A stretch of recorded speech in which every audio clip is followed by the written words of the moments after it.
computer. All right, cool. Well, it is 6 minutes after the hour. Everyone is here. So happy to see you guys. Thanks for hopping on for another iteration of Quick and Nerdy. Today I'm doing a takeover of our normal nerdy Brian. He's graciously allowed me to share the podium today, and I've got some great information on seed cycling with you guys. So you know that my passion and expertise is definitely women's hormones. I work in the area of perimenopausal female hormonal health. So that's generally women between the ages of 35 and 50. And while I love to, use the entire dress protocol, I really, really, really love focusing on food. I have a very big emphasis on ancestral nutrition in my practice. And I always remind my clients, if your great, great, great, great, great grandmother did it, ate it, used it, then it's probably something that is totally fine for you to use or eat. If she did not have access to it, it's either not a food or a real item, and you probably shouldn't use it either. So I love the process of seed cycling because it's using food as whole food nutrition. It's easy to get a hold of these seeds. They're very inexpensive, and they are very, it's actually a really powerful intervention. I have seen seed cycling turn women's periods around. I've seen seed cycling actually start a woman who's had anovulatory cycles begin ovulating again, which is very exciting. When we time seed cycling to, the correct day and time, we've actually been able to induce a bleed. So women who've had an extended luteal phase, when we go back and start follicular phase seed cycling, more often than not, she will start her bleed as desired. So it doesn't fix everything. It's not a powerful pharmaceutical. It's not even a super powerful supplement. It is gentle whole food intervention that most women are super willing to do, especially with some of the recipes that I'm going to share with you today, because seed cycling can also be delicious. So as usual, we like this to be, interactive, you guys. So please stop me if you have questions. Of course, I will give you access to all my slides. I do have a lead magnet that I'm happy to share with you that you can use with your own clients and brand it with your own, business name and whatnot. Use it to build your own practice if that's something that can help you. So let's go ahead and share my screen. I just got a, short little PowerPoint for you guys that we'll go through. Then we'll go through the lead magnet. Then we'll go through some Q&As, and then we'll finish up. All right. So today, can you guys see my screen? Everybody here with me? Looks great. Awesome. We'll go through seed cycling, the basics and not so basics. And of course, you can always find more about this. Actually, you can download my lead magnet on my Instagram bio. If that's something you guys want to do, it's very easy. It's like 7 pages. All right. So these are, some of the words that I live by, things that I'm often repeating to clients in my practice. Your period, as Dr. Laura Briden says, is your body's monthly report card. I know no better way to assess the hormonal health of a woman client than what her period looks like. And it's really easy to see, when someone's not sleeping well, when their diet is a standard Western diet, when they've got tons of stress, it's going to be, it's going to show up first and foremost in their menstrual cycle. So many women wonder, why they've got period problems. And we know as FDNs, the first culprit is usually stress, right? Raise your hand if that's you. Right, your period's off. I know it's not you, Ryan, but I know you deal with women who have issues, right? And generally that culprit is stress, and we know why that is. I mean, pull out your steroid hormone cascade and just go through the cycle of what it looks like to create healthy progesterone and estrogen. It all starts with those, B vitamins and essential fatty acids, cholesterol from animal products. So I'm a huge proponent of animal products. I very gently let down, vegetarian and vegan prospective clients and bring them to perhaps a different practitioner, because I know from experience that there is just no way to build healthy steroid hormones without the backbone of steroid hormones, which is dietary cholesterol. So essentially, a healthy period is not a necessity for a body or a mind, and a mind under heavy amounts of anxiety, fear, anger, isolation, depression, or unhealthy lifestyle habits is definitely going to show up in a wonky period. And you guys know that too. What does the body need to do? Well, it needs to keep respiration and cardiovascular health alive, right? It needs to keep you mostly ambulatory. It needs to keep higher brain function going so that you can run away from a bear. But it doesn't need to have a healthy period because, I believe that we are created intelligently, and we don't need a baby if mom is under stress or baby is going to be under stress. I've got a couple IVF clients that I'm currently working with, and sharing information about why IVF is probably not the best way to go for some of our female clients is really a powerful thought exercise, because IVF is just like everything else in Western medicine. It doesn't look at the root cause. If a woman's body or a man's body, for that along that line, is not healthy enough to create and carry a baby, it's not the best thing to try to put a band-aid over that and force that little baby to come out. There's some root cause issues of malnutrition, of insufficient hormone status, vitamin status, so many problems with a mama's body. Once she's at homeostasis, once her body is in balance, then and only then will she be able to conceive and carry a healthy pregnancy to term. So again, it all comes down to stress. So you guys probably, I know a lot of you do work with hormones in your women, but it's shocking to me how many women come to me and have no freaking idea what a period should look like, or what a cycle actually looks like. And these are women from age like 15 to age 50, right? They don't realize that there are two distinct cycles, a 28-day healthy cycle of normal menstrual a normal menstrual cycle. They don't realize that ovulation is the culminating event, the most important thing to happen during a menstrual cycle. And so it takes a lot of educating for these women to understand, what every single day and every single week of their month should look like to optimize a healthy cycle. So a normal period, of course, consists of about 14 days in the follicular phase, and this is where the body is rising in estrogen, right? We get plenty of estrogen during those first 14 days of the cycle. And we know that, estrogen's made in the ovaries and a little bit in the adrenal glands as well. Estrone is made in the fat tissue, and estradiol is made a little bit more in the placenta if a woman's pregnant. But we also know that the estrogens can interconvert, except estrone can't convert back into anything else. So at the same time, your body's creating this estrogen, it needs to clear out toxic estrogen. One of the best books I've read on estrogen is a grammatically incorrect but very interesting thought exercise by Dr. Anthony J, called Estrogeneration. It was actually a recommendation for me by Jen Maleka, and it outlines all the different ways that we Westerners are exposed to estrogen on a daily basis. It's a fantastic book.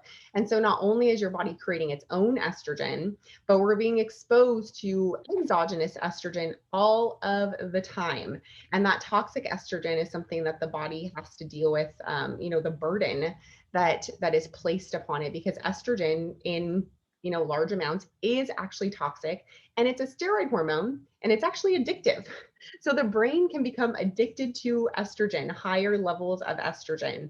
And so it really behooves somebody, especially with mood issues and hormonal issues, to make sure that toxic estrogen is being cleared out of the body effectively. Toxic estrogen can build up in the body if you're constipated. Raise your hand if your clients deal with constipation. If your liver function, yeah, right? If your liver function is impaired, and this is probably 95% of our clients, we can see this very clearly in the Dutch test if you're looking at DHEA and then DHEAS. If your DHEA sulfate is considerably less than your normal amount of DHEA, then of course you've got some liver conversion issues. And we can just assume that most people have some liver issues. Non-alcoholic fatty liver disease is on the rise, and more people suffer from non-alcoholic fatty liver disease than alcoholic fatty liver disease, which I guess is a blessing and a curse. But we know, as functional practitioners, that the rise in the Western consumption of high fructose corn syrup and just fructose in general, the body shunts that fructose directly via the hepatic portal into the liver. So especially high fructose corn syrup is, having this toxic effect on the liver and, impeding what the liver should actually be doing, which is filtering and cleaning out every single thing that you're eating and drinking and breathing and processing through, the bloodstream. If your body prefers the wrong estrogen pathways, like we see all the time on the Dutch test, like that 4,16-hydroxy pathway, then you're going to have a toxic buildup of liver. Or if your environment or lifestyle includes exposure to xenoestrogens. And again, for more on that, definitely read Dr. Anthony Jay's book. It is really, really fantastic. All right. I've got a little graphic for you guys there. I'm going to share that with you at the end as well. Days 1 through 14, when you're in the follicular phase, our objective is to boost good levels of estrogen. And in a little bit, we're going to talk about the difference between estrogen and phytoestrogens. And then day 15 through 28 is the luteal phase. That's post ovulation. And you only have a luteal phase if you've ovulated. So again, that is like the crowning glory of a period, right? It's ovulation. It's not a bleed. And so if you have ovulated, then your follicle is going to rupture. It's going to reconfigure itself into a fully vascularized structure, the corpus luteum. That happens in less than a day. And your body starts now pumping out progesterone. And during that time, we definitely want to boost progesterone. And if there's one hormone that I see that most of my women are deficient in, it is definitely progesterone. You guys probably see something very similarly in your own practice. All right, so a little bit extra here. During the follicular phase, FSH, or follicle stimulating hormone, is going to build up, and that creates the healthy environment to precede an egg being released from only one follicle. Remember, it's like a race, right? All the follicles are racing to try to get that one egg to burst and have that, event where you're actually ovulating. There are usually 6 to 8 follicles that are ripening at the same time, but only one takes the prize. If you're a healthy, ovulating, normally menstruating female, the rest of those follicles are reabsorbed into the body. The egg is, reabsorbed or expelled. But if you're a female with polycystic ovarian syndrome or endometriosis, those follicles, just like zits, kind of get clogged, right? They will start to build up, and this creates, that ring of pearls that can sometimes happen with polycystic ovarian syndrome. Sorry, I was trying to let John in, but I lost him there. So I got it. Oh, thanks, Ryan. So you can start having cysts build up on the ovaries if you are not ovulating appropriately, okay? If the process goes awry, issues like PCOS can occur. The follicle will not swell and burst. And then, of course, sadly, ovulation does not occur. So FSH, follicle stimulating hormone, that does increase estrogen, namely E2 or estradiol. Okay. So at ovulation, now we have this culminating event somewhere between day 13, 14, 15, 16 of the cycle. It just depends. Your body needs plenty of estradiol in order to stimulate luteinizing hormone. FSH and LH, those are both pituitary hormones. So remember, this is why it's stress that makes such a big issue for a period that's wonky, right? Because all of these hormones are pituitary hormones. And if your body is constantly interpreting signals as stress, then your FSH is not going to be at optimal levels. Your LH is not going to be at optimal levels. And so that complete rupture of the follicle and the release of the egg may or may not happen. So after ovulation, now this is where the good stuff begins, because progesterone levels start to rise. The body is officially in the luteal phase, and luteal refers to corpus luteum, which means yellow body. FSH and LH levels also start to decrease. Those pituitary hormones will start to abate. When the egg has been released from the follicle and now the follicle closes back up, it forms what we just talked about, that beautiful corpus luteum. And the corpus luteum, again, is what produces progesterone. So estrogen levels at this time, right after ovulation, they are still pretty high. And for women who have, major issues like PMS or estrogen dominance, those estrogen levels are going to stay high through those next 2 weeks, causing all sorts of havoc for women and their husbands. Toward the end of the cycle, if the egg is not fertilized, then progesterone and estrogen levels are going to decrease and the endometrial lining breaks down. And this is what's really, really important, you guys, with a healthy menstrual cycle. If there is no ovulation, if it's an anovulatory cycle, your body cannot create the corpus luteum. If there is no corpus luteum, there cannot be any progesterone. So this is why, so many of our women have elevated estrogen levels, but very low levels or almost non-existent levels of progesterone. And this is why so many women can't get pregnant, because they don't have enough progesterone, because they have no corpus luteum that's, being created month after month after month. All right. Any questions before we keep going? I've got about 4 more slides. This is brilliant, Jennifer. It's like a master class on the female cycle. So I promise we're going to get to seed cycling, but okay, good. So let's talk the 2 cycles, right? 2 cycles of a healthy menstruation. In the follicular phase, that's usually days 1 through 14. We're looking at seeds that are supportive of estrogen. And specifically in the literature, flax seeds are studied extensively, but pumpkin seeds are also used in the follicular phase. The thing that is common to flax seeds and pumpkin seeds are lignans, and lignans bind to the excess estrogen and they allow for more efficient elimination. I mean, really at the end of the day, like flax makes you poop, right? And the only way to excrete estrogen is to pass through phase 1 and phase 2 detoxification and excrete it out via the bowels.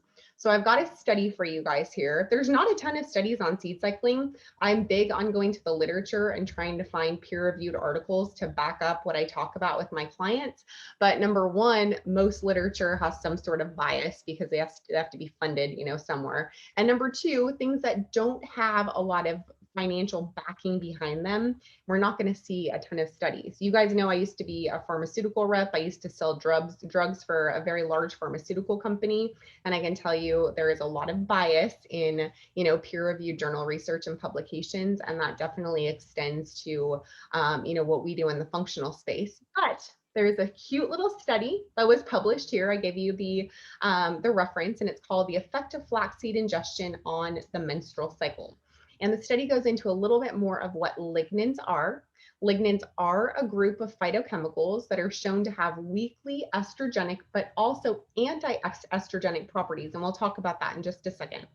There are 2 specific lignans that are absorbed after formation in the intestinal tract from plant precursors, particularly abundant in fiber-rich food and excreted in the urine. So we're having 2 ways of detoxification that the body's able to get rid of toxic estrogen, and phytoestrogens help your body excrete those not only in the stool, but also in the urine.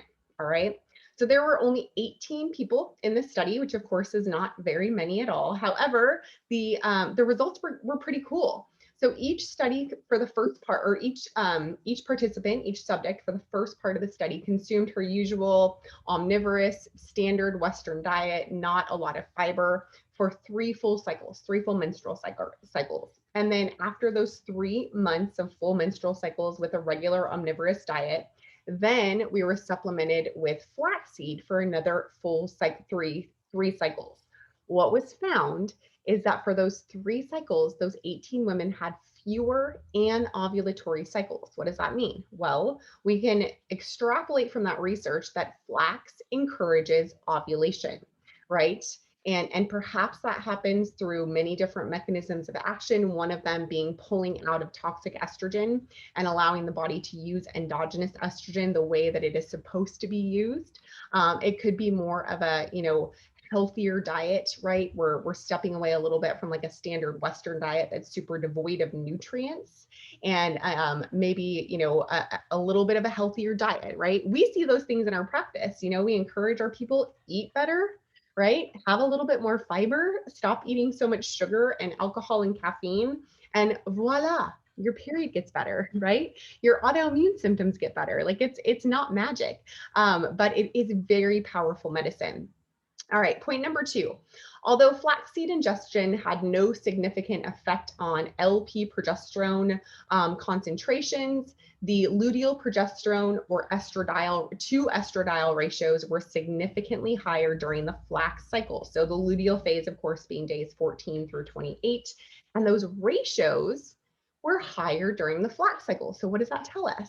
That more progesterone was available in the body. So higher levels of estrogen were there without the flax, but higher levels of progesterone to estrogen were there with the flax cycle. So you can see that the body's starting to balance itself out because, as we've noted, and as you guys have seen, so many women are deficient in progesterone. One other thing that I found super interesting about this study is that mid-follicular phase testosterone concentrations, we're not studying testosterone in seed cycling, nor do we make any claims on testosterone in seed cycling, but this study shows that mid-follicular phase T concentrations were slightly higher during the flax cycles. So if progesterone is, public enemy number 1, right, for most women, they don't have enough progesterone for their cycle. What's public enemy number 2? It's usually tanked testosterone for these women as well, right?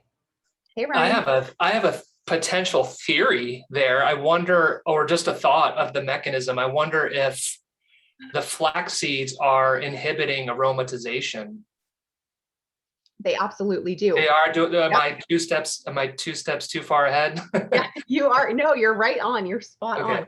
Flax cool. An aromatase inhibitor. It's absolutely true. So you can use that, for your women, of course, but then you can also use it for your men who are converting too much of the testosterone to estrogen. If you don't want to use something a little bit, heavier, like DIM or indole 3-carbinol. So nice. It's really interesting, Jennifer, because there's a lot of like bro science out there on like Facebook and Instagram. I call it bro science. It's like, can't have any estrogen foods, bro. Like no flax seeds, it's like very anti any foods with potential estrogenic effects. But the irony is that a lot of these foods are helping to metabolize estrogen in a healthier way and to also support testosterone at the same time. 100%. You got to get on those forums, Ryan, and set them straight. I know. Only so many, hours in the day, Jennifer. It's true. So true. Oh my goodness. All right. So look up that study if that's something you guys are interested in, and we'll hit the luteal phase of the cycle. So in a healthy woman, the luteal phase lasts from day 15 to day 28. And during this phase, now this is where progesterone is supposed to steadily increase. Once flow starts, of course, progesterone drops off. That's what it's supposed to do. But with seed cycling, it's beneficial to eat both sunflower seeds and also sesame seeds for 2 reasons. The nutrients included in both of those seeds are zinc and vitamin E. There's no food that directly raises progesterone levels in women or men, right? Unlike phytoestrogens, which literally have estrogen as part of like their organic compound makeup, right? There are no progesterone foods that can increase progesterone in the body or work as a progesterone. So during the luteal phase, all you're doing is trying to raise levels of zinc and vitamin E. And, kind of banking on the fact that you've put in the work during the follicular phase to mitigate some of those high estrogen levels and start increasing that estrogen to progesterone balance. I have seen that sesame and sunflower seeds are very, very helpful, though, in increasing progesterone levels in the body. And that's more anecdotal because, like I said, it's not in the research. Interesting little tidbit about zinc. It's one of the most common nutrient deficiencies in the US. Something like more than 50% of the population, I think, is deficient in zinc. Yes. And if you test on a hair tissue mineral analysis, if you're looking, even like on a blood chemistry panel and you're looking for, we can't diagnose, treat, or prescribe, but markers for, anemia, zinc and iron, 2 things that are correlated there with correct levels of B vitamin and iron and ferritin, how your body stores, iron. So many women are deficient in zinc, and that's because stress depletes zinc. Stomach acid issues deplete zinc, gut infections deplete zinc, our soil is already depleted of zinc. So it's definitely one of like my top supplements I use. I have a trifecta for, better periods, which is zinc, B6, and magnesium. That comes from Dr. Laura Briden, or really any hormone guru is going to start anyone on those 3 vitamins. And I'll put most of my men on zinc as well. I like whole food supplements for zinc, especially seafood like oysters and clams are nice and high in zinc, but so is liver. So those are all options for you guys. What about pumpkin seeds? So pumpkin seeds we're using those in the follicular phase. So Oh, that's right. But they're high in zinc too, right? Aren't they? High in zinc. Yep. Mm-hmm. Cool. Yeah. And the cool thing about pumpkin seeds too, I actually have a client who uses pumpkin seeds in her animals to help them expel parasites. So they're kind of a holistic tool for gut health as well. And I don't know if that has something to do with zinc, because you need lots of zinc for gut health and integrity. But pumpkin seeds are also a really powerful nutritional intervention. And you're right, they are very high in zinc. Cool. Okay, so we have an even smaller study here in the literature, and I've given you the PubMed citation there, called Sesame Ingestion Affects Sex Hormones, Antioxidant Status, and Blood Lipids in Postmenopausal Women. And of course, we're talking here about women who are not cycling anymore, but check this out. One small study of postmenopausal women who consume sesame seed powder found that eating the seeds increased levels of one form of vitamin E circulating throughout the body. Seed consumption did not increase estrogen, but it did decrease, and here you go, Ryan, a type of androgen, and it increased sex hormone binding globulin, right? So, and the one type of it's DHEA actually is the, what it increased or decreased. And look up that study to get a little bit more information, because it's really interesting. So the sesame seed powder helped the body increase circulating levels of vitamin E. And just like people are deficient in zinc, most people are deficient in essential fatty acids, right? Not a lot of people think about vitamin E. They're thinking about vitamin D. And if they're woke, then they're thinking about vitamin K2 as well. But vitamin E and vitamin A kind of fall by the wayside for a lot of people, which is why we like to use whole food forms of essential fatty acids like Activator X, vitamin K in Kerrygold butter, or ghee, essential fatty acids found in, fish oil or actually fatty fish. But you need plenty of vitamin E in order to have sufficient levels of progesterone in the body. And fun fact for postmenopausal women, vitamin E also really helps with decreasing vaginal atrophy and increasing lubrication as you lose your estrogen levels. So seed consumption did not increase estrogen, which would be hard to do anyways, because these women are postmenopausal, but it did decrease DHEA, and it also increased sex hormone binding globulin. All right, so the implication there, right, is that, sex hormone binding globulin is going to bind to something like testosterone, right, which we don't want a ton of testosterone floating around in the body when you're postmenopausal. You still need decent levels of, DHEA, decent levels of progesterone, and just a little bit of endogenous estrogen. And most women who are postmenopausal can indeed create small levels of estrogen in the adrenal glands. And a lot of women, do well on exogenous bioidentical estrogen, but you have to make sure that your progesterone levels, are matching that estrogen. It's a huge pet peeve of mine, and probably a pet peeve of many of yours, when women come to me and they are on estrogen, even bioidentical estradiol, and their doctors have not put them on progesterone. It drives me crazy. Like, how is this, doctor thinking that it's okay to give you estrogen without the protective effects of progesterone? So, we want to increase vitamin E status in the body, but we also want to make sure that if you're on any estrogen, that it's being protected by progesterone. And that's something else that seed cycling can do as well, pulling down the extra estrogen in the body and giving your body what it needs to support normal levels of progesterone in the body as well. Okay. And if anybody ever finds any more studies on seed cycling, please definitely let me know, because they're just, I can't find them, but I would love to have them. All right, here lies the big question. How the heck can you tell if you ovulate? Of course, you can run a Dutch, cycle map. That's a big pain in the ass. You can definitely do, ovulation sticks. You can test FSH. You can, do all of these like kind of newfangled tests. But you guys know, like I really love, ancestral methods. I love to simplify things for clients. I find that they adhere to protocols better if we can do less and we can do simple. So I really love teaching my clients about not cervical, but cervical mucus. Cervical mucus happens between, day 13 and 16 of the cycle. It takes a few cycles for your clients to really start to understand what it looks like and feels like. But essentially, it's like slippery egg white. So if like a woman client wipes after she goes pee and she noticed that there's this, slippery egg white fluid, and she can kind of pick it up and gum it between her fingers, that's fertile cervical fluid. You are, for those 24 to 48 hours, fertile, right? Which if you're trying to plan for a pregnancy is a really good thing. If you're trying to prevent a pregnancy, it's a helpful piece of information. This is a way that you can tell if seed cycling is working for you if you're starting to ovulate once again. You can also track your basal body temperature. This is also a huge pain in the ass. I can barely get my women to, make like some herbal hormone tea. They don't want to stay in bed for 10 minutes and track their basal body temperature. But I'll show you guys in just a second. I have something that does it for you. It's really cool.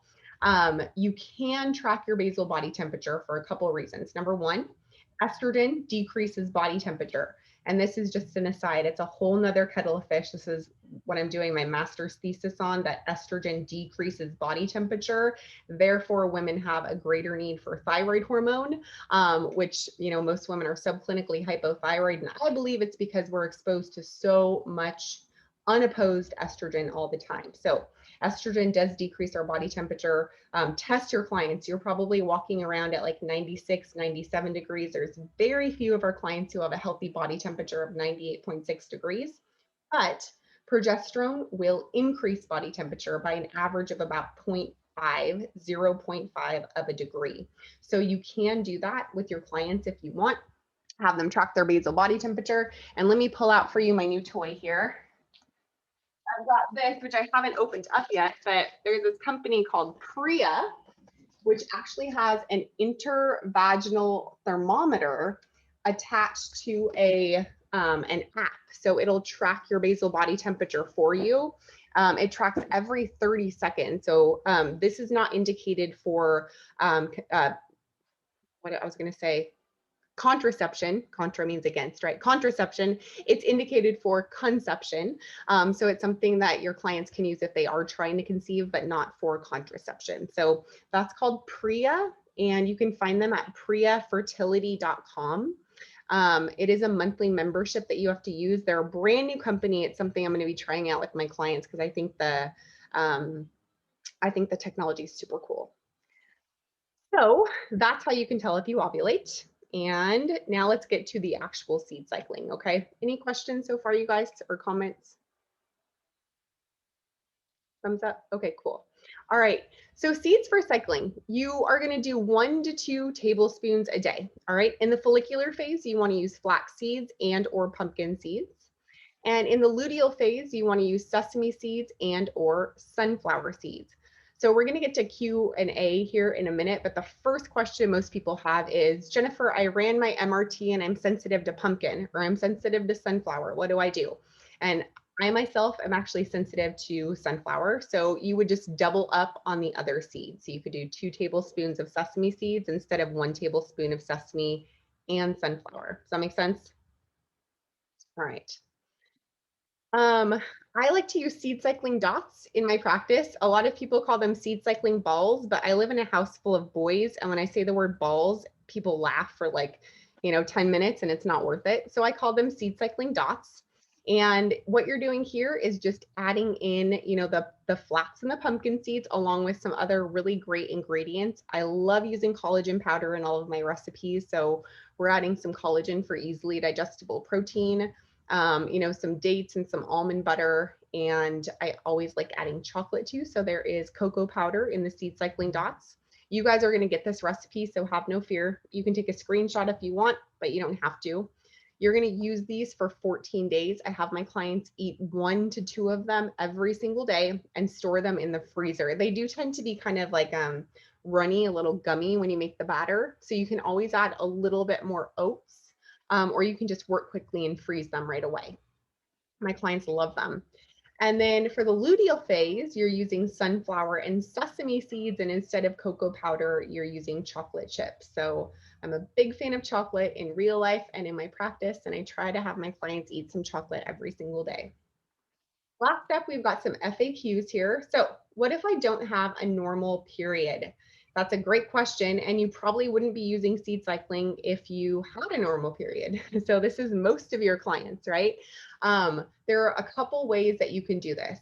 If my clients have PCOS and they haven't had a period in years, months, we'll just start them, right? You can start seed cycling anytime. You just pick a date and you start.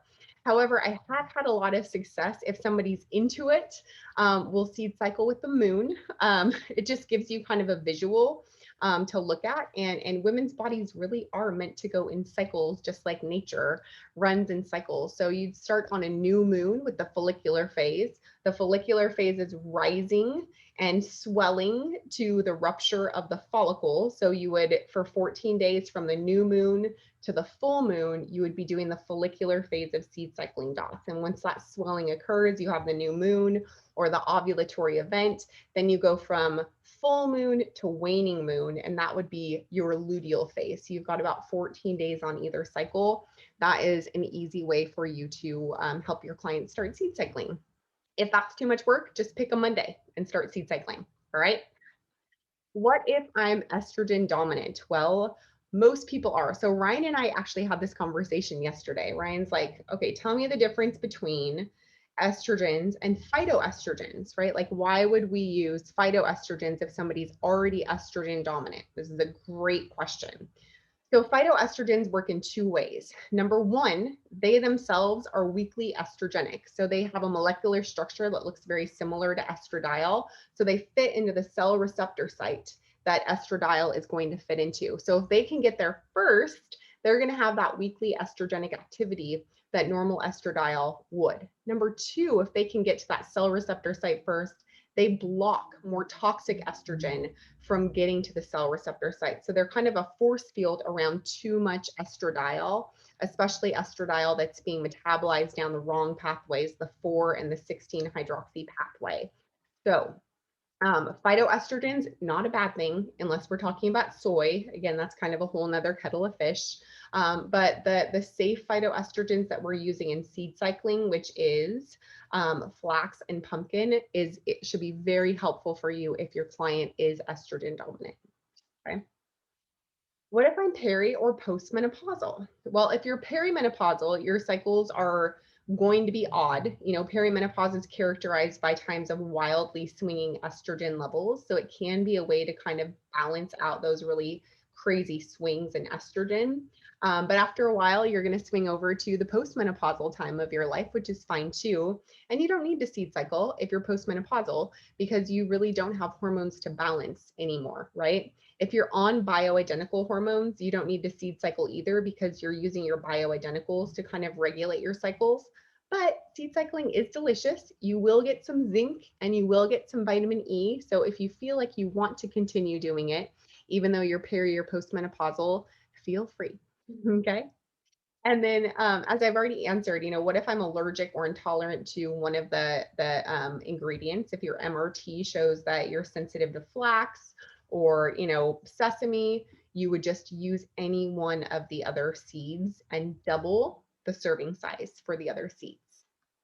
All right. Or there could be potentially oxalate concerns too with seeds, right? So depending if someone knows that information, I don't know what happened there, through an organic acid test, for example, then, that person might, at least temporarily, might need to consider, backing off of, excessive seeds or grains in the diet. Yep, that's a really, really great point. This is just a tool. So you're using it Yep. in conjunction with the rest of your dress protocol, and always, go tier by tier, right? Address the most important things first. If your client does have some oxalate sensitivities, you're going to want to work on diet first and foremost, and then hormones a little bit later. But that's a good point, Ryan. Awesome. Yeah, Jennifer. So Anouk has a question. Yeah. How would we do seed cycling if someone has a longer luteal or follicular phase? Great question. Yeah, that is a great question.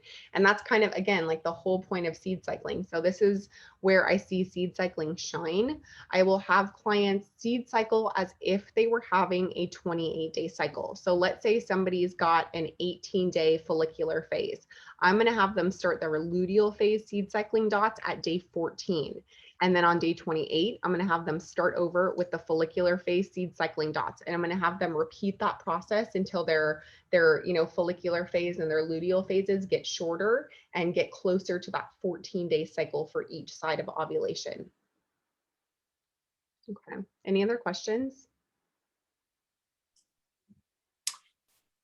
Looks like so Rachel had to take off to go to a meeting, but she had a question a little bit earlier about the PRIA and if there was any concerns around EMF exposure. I know with the Oura Ring, which I use, you can turn it onto airplane mode on the app. Can you do something similar with that device? Yep, that was the first question I asked them. And yes. Okay, cool. So I thought you would. Yeah. When it's not emitting a signal, it actually turns off.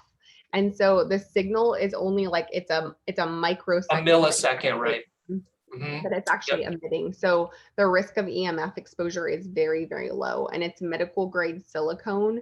And so you don't have a risk of like, plastic toxicity either. They do recommend that you take it out too, like once every, 28 days or so. And of course, once you get, you're using this for a period of time. No one's going to keep the PRIA in their body for like 5 years, right? You're going to use it until you get pregnant or until you learn your cycles. But it's a pretty cool piece of technology that is new. Awesome. Yeah, I'm a big fan of biohacking tools, Totally. Even something like the Oura Ring, technically you don't necessarily need to use it on an ongoing basis. If you're trying to figure out how to optimize your sleep, right? And you get that kind of dialed in, which a lot of people use that for, then at a certain point, you might not need to use that tool anymore. 100%. Yeah. And that's the goal with our clients. I always tell my clients, I'm like, I want you to not need me. When I graduate you, I don't want you coming back. Like, you need to be your own health guru and learn all these things and be able to pull the tools out of your toolbox to do it by yourself. Because my goal is to empower you, to do this yourself. So yeah, right on with that, Ryan. I learned this years ago from Chris Kresser. He used to talk about how in the form of ancient Chinese medicine, the doctors were not paid unless they got the patient well. Imagine that, right? So they had skin in the game. They had an incentive to actually get the person better. Absolutely. Where there's really no incentive in the medical system to have any kind of long-lasting effect. Really, it's based on the system of having you come back over and over again. Yes, it's the complete opposite. It's so, so true and so sad. That's why I'm so thankful there are so many amazing FDNs out there like doing this great work of root cause. Yeah. It's so cool. Hey, Anouk asked, how would you know if someone has a longer luteal or follicular phase? Well, so you track your ovulation signs. That would be the top thing that I would train my clients to do, right? So I want to see when your cervical fluid is coming and when your basal body temperature is spiked. At that moment, you will be able to, or with that information, you'll be able to tell, how long your follicular and how long your luteal phase is. Of course, we do have better pieces of technology like the Dutch cycle mapping. So you can definitely figure out with the Dutch cycle mapping as soon as you see that progesterone spike on the Dutch cycle mapping test, that you've ovulated. And that's going to be better for you, especially if you're actively trying to prevent pregnancy or get pregnant instead of just learning about your body. The Dutch cycle mapping test can definitely help there. But just for, lay people who want to learn about, their menstrual cycles, I really am a big fan of fertile cervical fluid for tracking ovulation. Got another question here, if you have the time, Jennifer. I do. If you have a 25 or 26 day cycle, so a little bit shorter, she's asking if she should do seed cycling and stick with the 26-day cycle or try to push it to 28 days. I'd push to 28 days. So I would do those luteal phase seed cycling dots for until you reach day 28 of that full cycle. And then on day 29, even though, you know, technically you're already in your follicular phase, I would start with the follicular phase seed cycling dots and do those for a full 14 days. And then just repeat that process. Repeat it, repeat it, repeat it. So it's almost trying to like nudge your body in a certain direction, right? Is that kind of the idea? Almost like you're trying to trick your body into getting your cycles back to a baseline. That's exactly right.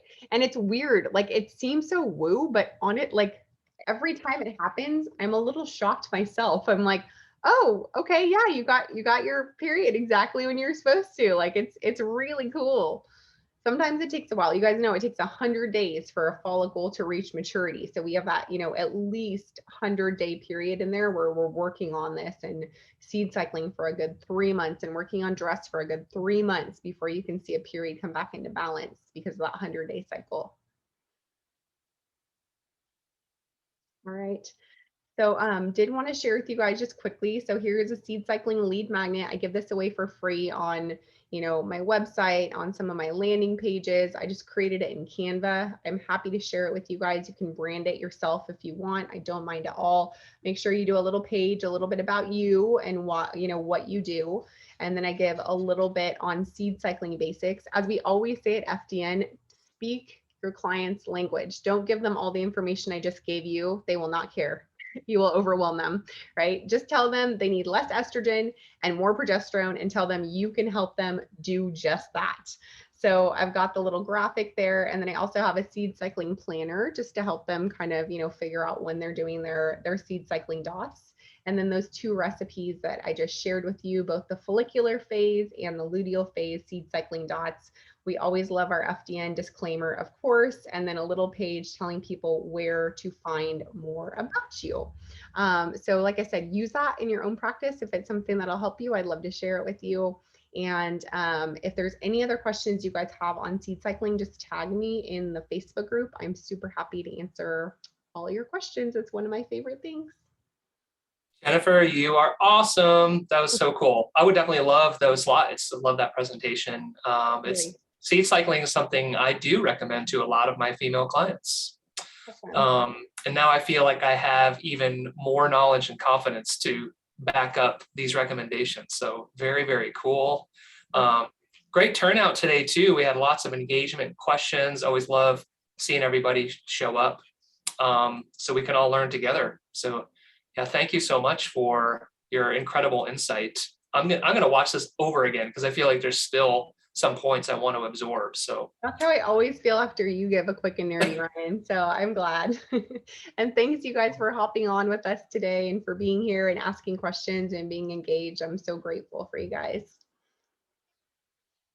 Well, awesome. I know you always ask this at the end, Jennifer. Any parting thoughts or questions or parting words?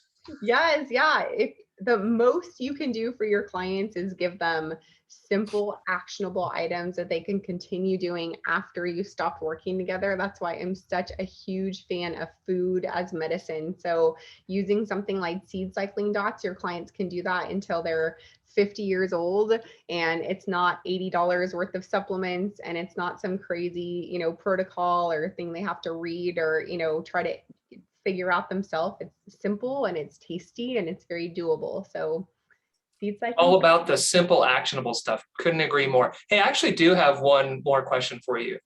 Would you be opposed to layering in something like if you had a client that was estrogen dominant, would you have any opposition to layering this approach with something like DIM? Or would you feel, okay, that's what I thought. I just wanted to get your take on that.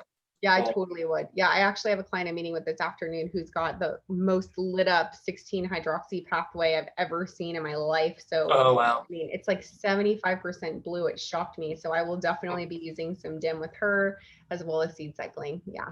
Cool. Thank you. Yeah, thanks. Brilliant. Thank you. We'll be back next time with Mr.